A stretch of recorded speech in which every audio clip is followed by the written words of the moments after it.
So I'm on my iPad today, and that's how I started. It's very late for me right now. It's 12:13 a.m. And as I said, a couple years. I think it's been over a year. It might be 2 years.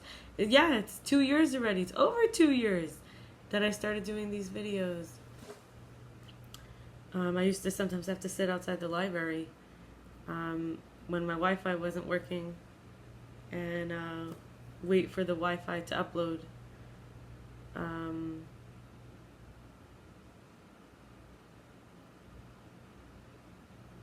Like the video, to upload the video to YouTube.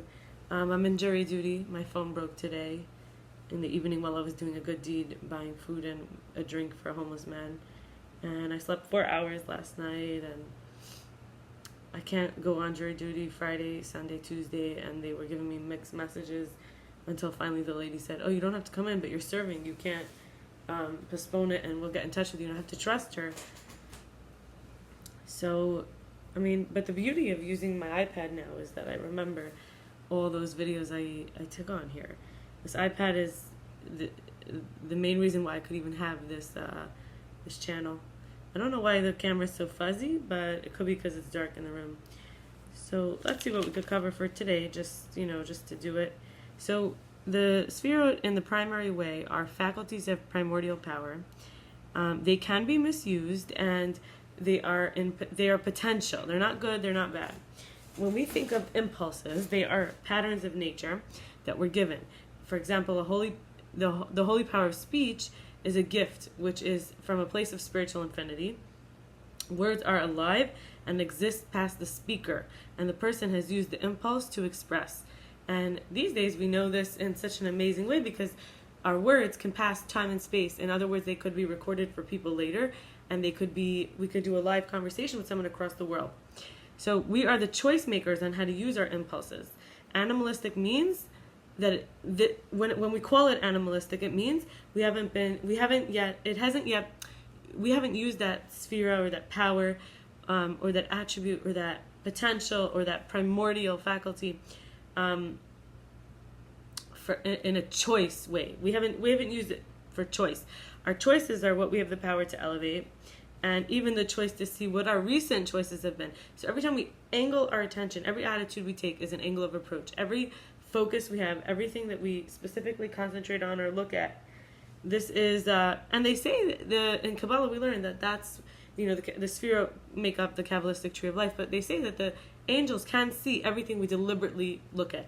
When we just have impulses, it's not in the realm of the angels' ability to see, or let's say the average angels, if there is such a way to say average, but in other words, only our deliberation, intentions, focus, concentration. When you like a thought and you chase it, or when you don't like a thought and so you try to run away, but you're making an attachment to it. So anyway, for example, we have Chachma.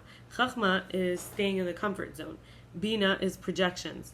Chesed is low self-esteem. By the way, what I'm doing here is Chachma is actually is wisdom. But what is the animalistic side of Chachma? So I'm sharing this for all of them, is staying in the comfort zone. So basically, the wisdom is to be in the power of what? Like, to be in the unknown and be able to tolerate things that we didn't know and huge new informations and be able to tolerate the bigness of it all. Then Bina, which is understanding, the opposite would be the projections.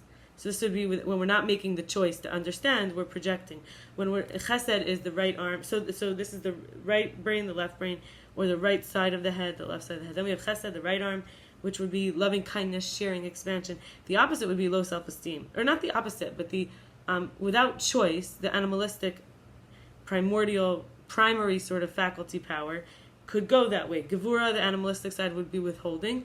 However, it's all about power, desire, appetite, sensitivity, and like edges, limits. So it would be like withholding affection and all kinds of affection, not just touch, like positive, warm facial expressions, kind words, good, nice tones. Tiferet is like the torso or the heart. In an animalistic way, when we're not exercising choice, it's keeping our heart small.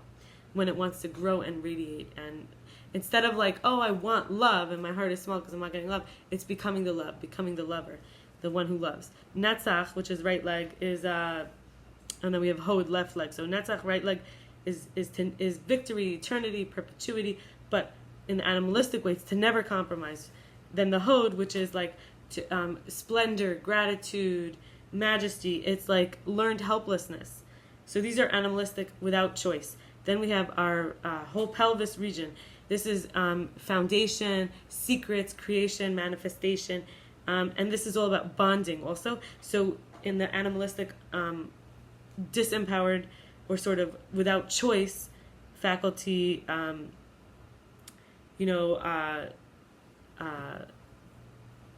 state, it would be bonding with something that's not foundational, or that's not foundational is like something to stand on, or base, has a base, has something to stand on, or lasting or sustainable in some way. And finally malchut, which is our feet, but also it relates to our mouth. So there's a lot to do with walking and also talking, but also our royalty, dignity, sovereignty, and worth, even or natural birthright, kind of. And so the animalistic side is like to bite the hand that feeds us, like not like, think of a king has nothing, or a queen has nothing of their own, everything's given to them by the kingdom. So it's kind of like this idea that like hurting, biting the one that gives, that's like in the animalistic way, not with choice. So this is enough for today. I'm going to stop now, and I'm going to wish you a blessed evening. May everything work out for me tomorrow for the best. Just even so nice to touch base with my iPad. It's been a very long time. I don't think I've recorded a video on the iPad in, I think a year or more. It could be since I moved. I don't even know. But it certainly is nice to honor this iPad that has been here from the beginning of this YouTube channel. And I wonder if I should find out the date that I did the first one so we could celebrate 2 years. All right, bye-bye.